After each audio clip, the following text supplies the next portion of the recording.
Edellinen asunto tosiaan pinnotettiin kylpyhuone, sauna ja tässä nykyisessä missä asun, niin joulusiivouksen aika kun koitti ja kattelin vähän kylpyhuoneen seiniä, niin totesin, että nanopinnotuksen syväpuhdistus tähän tarvitaan ja semmoinen siellä nyt on ja me oltiin hotellissa viikonloppu ja sillä välin puhdistui tässä talossa kylpyhuone.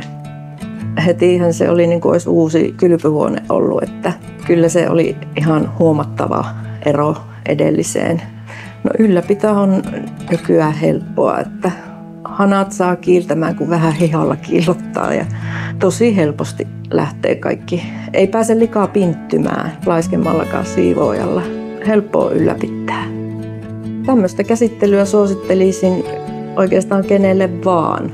Tämä oma koti on mummola, niin täällä on aika kovalla käytöllä tuo kylppäri välillä.